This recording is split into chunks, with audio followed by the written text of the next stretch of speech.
Hey guys, welcome back to Open It and Play. This is Mike. We're going to be looking at the Ultra Street Fighter 2, the Final Challengers Sagat or Sagat today. I picked this guy up in Akihabara, and I don't know a whole lot about the character, but I believe he is maybe a Caucasian or a European guy that moved to Thailand and became like a kickboxing champion, and he works for General Bison maybe, or he's in cahoots with him, and he's got beef with a few different Street Fighter characters. But take a look at all angles of the box. This one's not so exciting, and the bottom is like this. So okay, so I did open him and I pre-cut some of the cords, but I haven't actually popped him out of the plastic yet, so we're gonna do that together now. This guy is really tall in the game, so we're gonna do some comparisons, see just how big he is. I'm really looking for T-Hawk. He's supposed to come out later this year maybe, but T-Hawk was one of our favorites back in the old days when he was introduced in this game. But this guy's gonna be hard to get out of the box. He's a big boy. Okay, we'll just look at his accessories first, and if I can pop these guys out. Wow, that's really stuck in there. Okay, so starting with the little stand, we've got the stand here, and it's pretty tall given that this guy's a taller figure. Hopefully it's tall enough, and he's got his massive jellyfish fireball attack. This looks like it could be a candidate for the proton cannon beam, but it's not quite the right color. But yeah, it's a pretty nice looking effect, and it does look like a big energy ball. Okay, and we'll find the hole is located over here, and then we'll just stick that on the stand like so. So yeah, it sits up pretty high. I think that will probably be high enough for this guy. His other accessories are going to be a little bit harder to get because they're behind the tape. We've got his hands here, 1 and 2, and we've got his alternate head here, which is in a little plastic case so the tape doesn't get it gummy. So we'll take a look at the hands first. Hands look like hands, but they do have a wrap on them. You can see them here.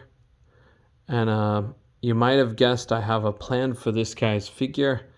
Instead of using him as this character, I'm probably going to get one more of him and use it to make a custom Frankenstein for Marvel Comics figures. I don't know yet if this guy's going to work, but I think this guy is probably my best choice for the body's height or the body build. But we'll see. If he's too tall, might not be able to use him the way I think. Okay, good look at that alternate head. Okay, and now onto the main event. Him in the box. He's in there pretty snug, so I think I'm gonna start with the legs.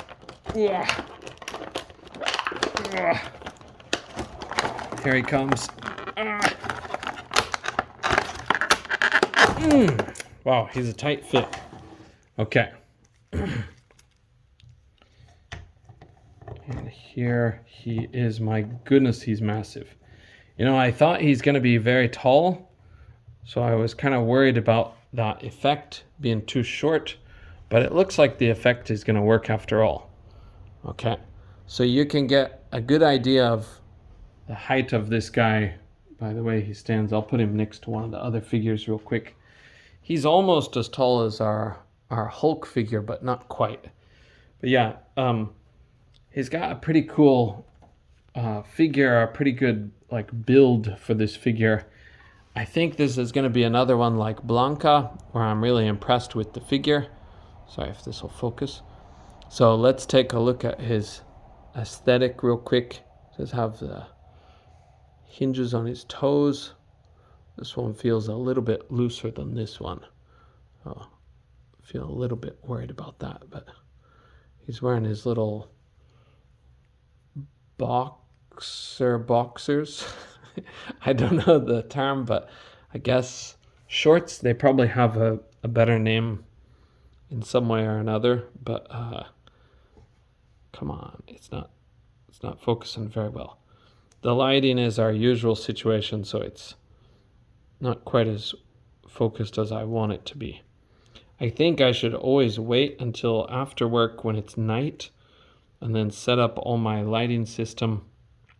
But during the day, it's kind of hard to do it when I have kids and adults to teach between lessons. There's just not enough time to set all that up. But we've got kind of going to go into his posability just out of curiosity.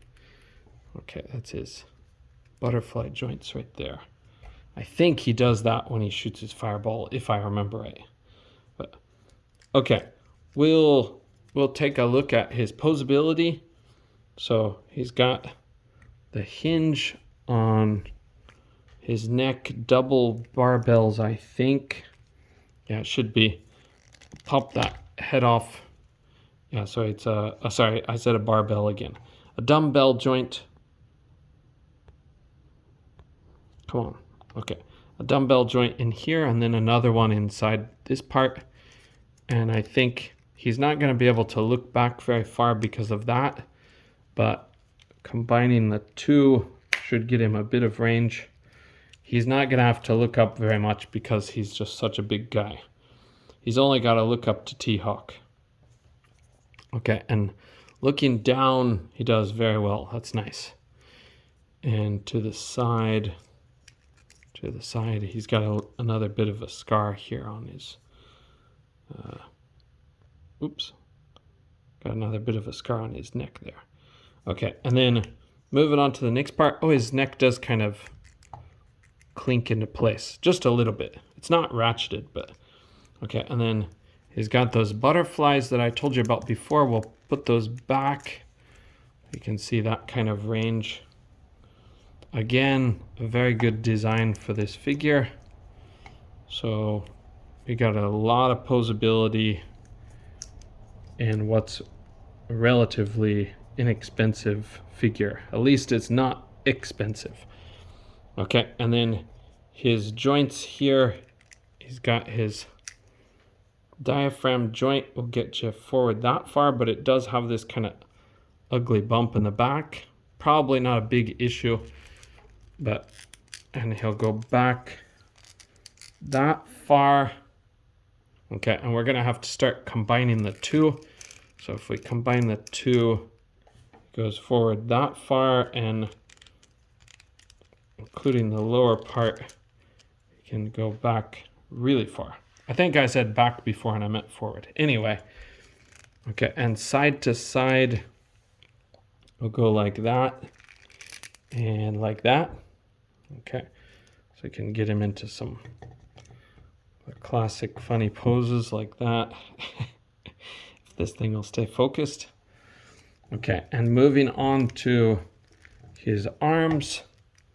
Arms go all the way around. He's got the normal ball joint at the shoulder, swivel at the bicep, double jointed pinless elbows that will get you here or here, whichever way you do it. And his wrists, sorry, this is failing to focus. His wrists do hinge this way horizontally, so you can punch like that. Come on.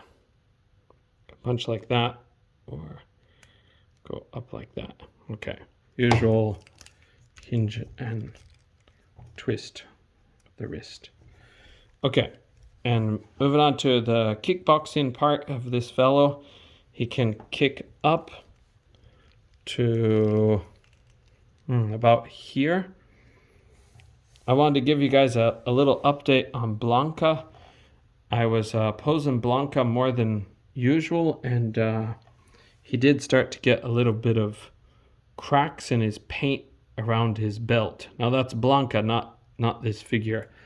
But I just wanted to tell you, if you are posing him to the extreme positions, you may crack some of this softer rubbery crotch part. That is going to be an issue if you do that often. But anyway, moving on with this guy, he's got the ability to go back just a little bit, not a whole lot, about like that. This does not focus. Okay, about like that. And then he's got the thigh cut that's well hidden by the shorts. His double jointed pinless knees will get you here. And got those big old shins wrapped. Whoops. Oh, I forgot. Sorry. Yeah, he's got a boot cut. I'm sorry, excuse me. He's got a boot cut.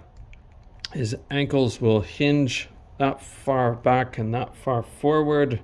The forward could be a little bit better, but it's not bad for such a big guy. And then he does have the pivot, and he does have the toe joints. They'll go up that far. Sorry, I think this is not staying focused. Come on, focus. No. Okay, around there. Okay. And he'll go down that far. I'm sorry about that. It's a little bit of slow down in the middle of the video. Okay. Yeah, so let's see if we can pose this guy just a little bit. I'm not a kickboxer. I don't know a lot of kickboxing poses, but we'll see if we can get him doing something dynamic. How about like that? Except I put this forward. How about like that? That's not too bad for just a real quick one. He's kind of coming at you. And I think more classic one would be kicking out. But I don't know if I'm going to be able to balance him in this kind of pose quickly or not. It's going to take some finagling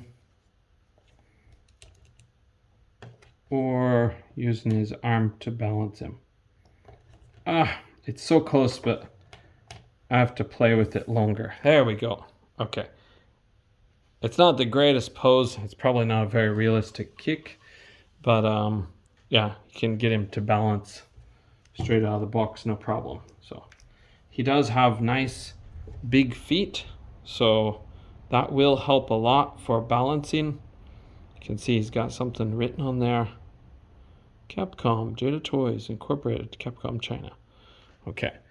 Yeah. I don't know what this guy is running for the price right now in America, but I'm afraid he might be one of the first guys to be affected by the tariffs.